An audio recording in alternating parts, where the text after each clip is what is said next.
Bienvenue. Aujourd'hui, on va explorer ensemble des sources sur deux approches iraniennes assez particulières, le Farah-Darmani et la Psimentology. Oui, toutes deux fondées par le docteur Mohammad Ali Taheri. Elles proposent, disons, une nouvelle perspective sur la santé. Basées sur l'idée de champ de conscience Taheri, les TCF, c'est ça. Notre objectif, c'est un peu de décortiquer ces concepts, de voir ce que ça implique. Exactement. Le cœur du sujet, dans ces textes, c'est de définir ce qu'ils appellent la conscience Taheri ou TC. Alors attention, ce n'est ni matière, ni énergie. Ah oui, Non, c'est présenté comme un troisième élément.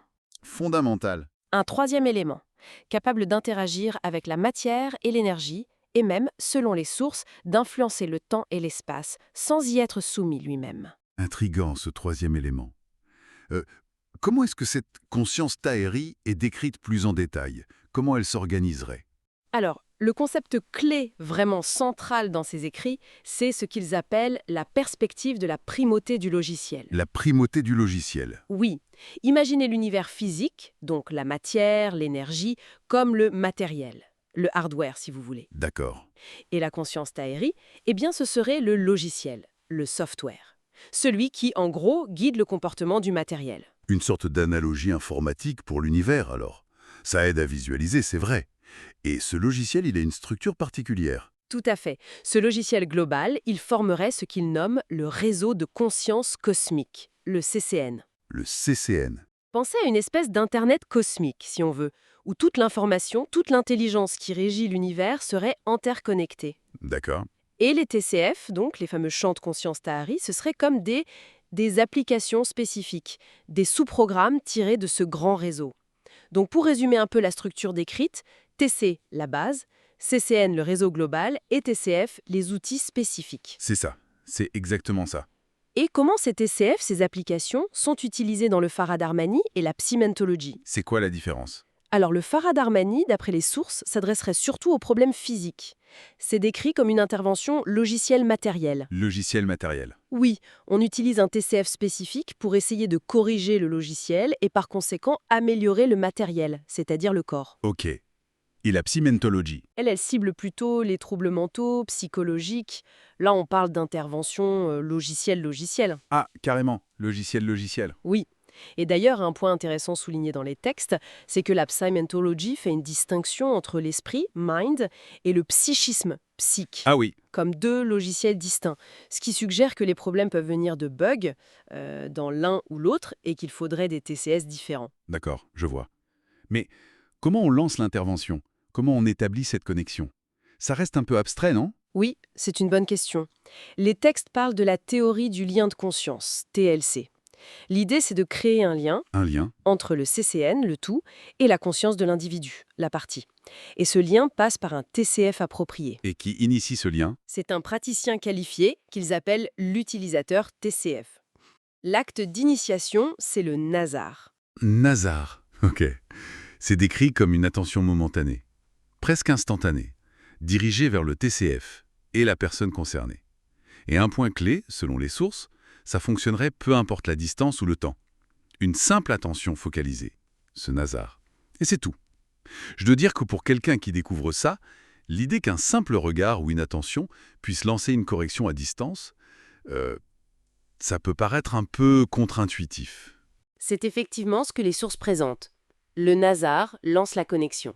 Ensuite, le processus se déroulerait via le CCN. Le réseau cosmique.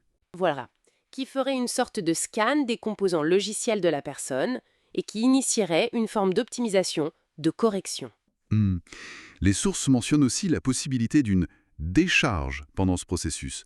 La personne peut ressentir différentes choses, de la chaleur, des picotements, des émotions qui remontent, parfois voir des couleurs. Bon, on est quand même assez loin des protocoles médicaux classiques.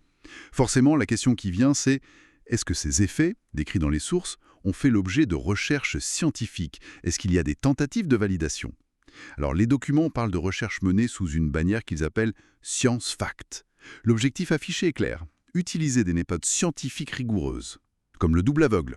Oui, par exemple, des études en double aveugle qui auraient étudié de manière objective les effets des TCF sur la matière et l'énergie. Ils mentionnent plus de 60 études. Ah, quand même. structure des humains, des animaux, des plantes, des micro-organismes, même au niveau cellulaire. Il y a un exemple qui est souvent cité, Lequel? une étude sur l'effet du TCF Farah-Darmani sur des plants de blé. Des plants stressés par une forte concentration de sel. Et alors? Les résultats décrits dans les sources indiqueraient des améliorations biochimiques mesurables, une hausse de la chlorophylle, de certaines enzymes antioxydantes, ce qui suggérerait une meilleure résistance au stress salin pour les plants traités par le TCF. Intéressant cette démarche science-fact pour essayer d'objectiver tout ça.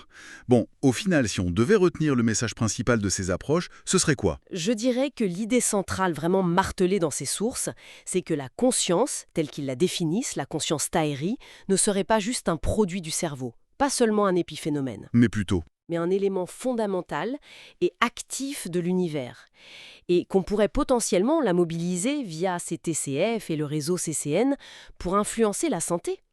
Le Farah-Darmani et la psymontologie sont présentés comme les applications pratiques de cette théorie en fait. Et ce concept de primauté du logiciel, ça veut dire que ça ressort. C'est peut-être ça la proposition la plus déstabilisante. Ça offre une perspective vraiment différente sur le lien entre l'esprit, le corps et l'univers. Absolument. Et ça ouvre une question qui va bien au-delà de notre discussion d'aujourd'hui, mais qui mérite sans doute réflexion. Oui. Si on acceptait cette idée, juste pour l'exercice de pensée, si la conscience était vue comme un logiciel capable d'influencer le matériel, quelles pourraient être les implications? Pas seulement pour la santé, mais pour notre compréhension même de la réalité. Voilà une excellente question pour terminer. De quoi nourrir la réflexion, c'est sûr.